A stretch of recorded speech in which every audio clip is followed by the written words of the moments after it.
Break के बाद आपका एक बार फिर से स्वागत है। आप देख रहे हैं शतरंज के खिलाड़ी और आज हमारे मेहमान हैं राष्ट्रवादी कांग्रेस पार्टी के वरिष्ठ नेता तारिक अनवर, जिनसे हम बातचीत कर रहे हैं उनकी पार्टी के कांग्रेस के साथ गठबंधन के बारे में और दोनों के बीच बढ़ती हुई खटास के बारे में।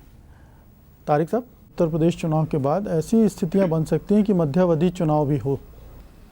नहीं, ये स्थिति तो वो कोशिश बहुत दिन से कर रहे हैं, जिसका मैंने अभी जिक्र किया। अन्ना हजारे का जो आंदोलन था, नहीं, मैं इन मुख्यमंत्रियों हाँ, की तो जो वो उसके पीछे भी वही साजिश थी कि ऐसी हालत, भी ऐसी कोई साजिश देख रहे हैं आप? बिल्कुल ऐसी स्थिति देश में बनाई जाए। ममता बनर्जी कोई साजिश कर रही हैं? नहीं, ममता बनर्जी तो मैं समझता हूँ कि अपने भलेपन में, क्योंकि वो साजिश का शिकार हो रही हैं। साजिश का शिकार हो रही हैं।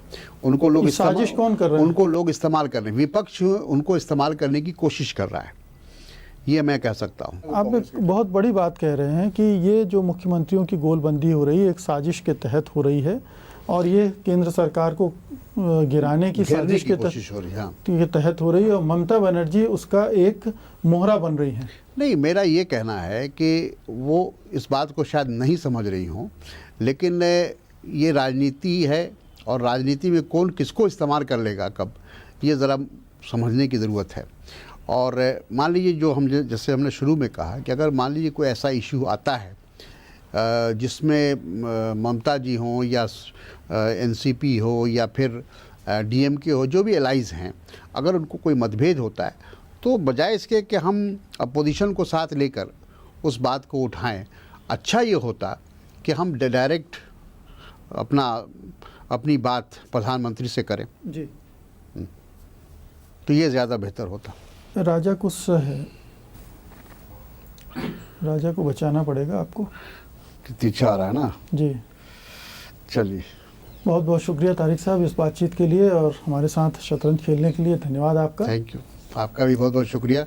बहुत दिनों के बाद आपने शतरंज खिलाया हमको। आप सियासी शतरंज तो रोजाना खेलते रहते हैं। सियासी ज़रूर है, लेकिन इसके लिए मौका भी नहीं, टाइम भी नहीं मिलता। चलते हैं और मात भी देते हैं और मात आपको मिलती भी है। बिल्कुल, कोशिश तो हम लोग की यही रहती है कि भाई ऐसी नौबत ना आए, हार की नौबत ना आए।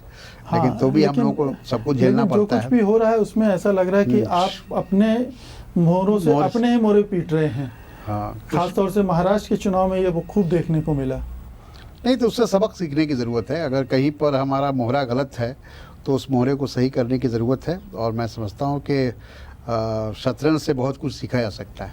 जी। और आपके जो राजा और वजीर हैं, उन्हें बाकी मोहरों की चिंता कम दिखती है, अपने घर परिवार की चिंता ज़्यादा दिख रही है। चलिए, ये तो ऐसा है कि हमारे देश में दुर्भाग्य से ऐसी राजनीति चल रही है कि जिसको हम कह सकते हैं विरासत की राजनीति। तो ये तो एक सिलसिला है, अब कब तक ये चलेगा कहना मुश्किल है। मेरा ख्याल है कि जब हमारे यहाँ लोकतंत्र और मैच्योर्ड हो जाएगा तो शायद ये विरासत वाली राजनीति धीरे धीरे कम हो। ये टिप्पणी शरद पवार जी सुनेंगे, कोई फ़र्क नहीं पड़ता, दिक्कत होगी आपको। कोई फ़र्क नहीं पड़ेगा। मैं भी समझता हूँ, हालांकि पवार साहब ने अगर अपनी बेटी को या अपने भतीजे को राजनीति में लाया तो एक बैक नहीं लाया, बहुत धीरे से ग्रास रूट से ऊपर उठाने की कोशिश किया। ये लॉजिक तो हर नेता देता है। अब आपका कहना सही है, लेकिन फिर भी मैं मानता हूं कि पवार साहब का एटीट्यूड, चूँकि हमने सबको देखा है, तो थोड़ा उनका एक डेमोक्रेटिक फंक्शनिंग है। आज भी वो हर मामले में, हर मौके पर हम लोगों को बुला के, लेकिन जो बाकी मोहरे हैं, प्यादे हैं, वो तो हतोत्साहित होते होंगे ना जब देखते होंगे कि एक ही परिवार के 2-3 लोगों को ही प्रमोट किया जा रहा है। अब वो तो है, अब इससे तो इनकार नहीं किया सकता कि यहाँ तक कि आप भी हतोत्साहित होते होंगे। इतने सालों से आप राजनीति में हैं और काफ़ी बड़ी जिम्मेदारियां भी निभाई हैं आपने, लेकिन पार्टी के अंदर एक सीमित दायरे में आपको रख दिया गया। नहीं, ऐसा नहीं है। देखिए, हम कांग्रेस में भी थे तो आपको हम बताना चाहेंगे कि उस समय भी हम संगठन से ही जुड़े रहे और आज तक जो बड़ी राजनीतिक जीवन रहा उसमें हमने संगठन को हमेशा महत्व दिया और उसमें काम किया।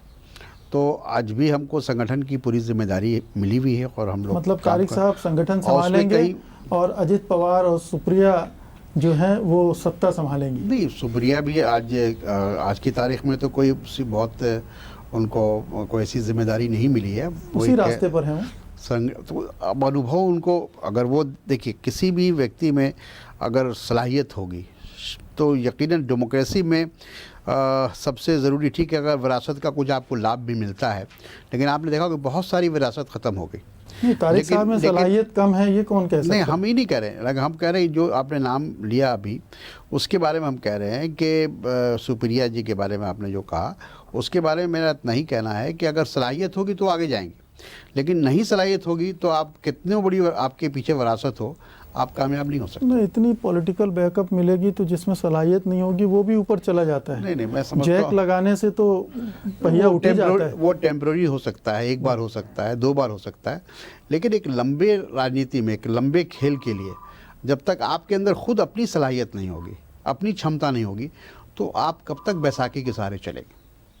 तारिक साहब, उम्मीद है कि इस सलाहियत को आपकी पार्टी में भी तवज्जो मिलेगी और बहुत बहुत शुक्रिया आपका, धन्यवाद। शुक्रिया। ये थे राष्ट्रवादी कांग्रेस पार्टी के वरिष्ठ नेता तारिक अनवर, जिनसे हम बात कर रहे थे उनकी पार्टी के साथ कांग्रेस के बीच चल रही तनातनी के बारे में।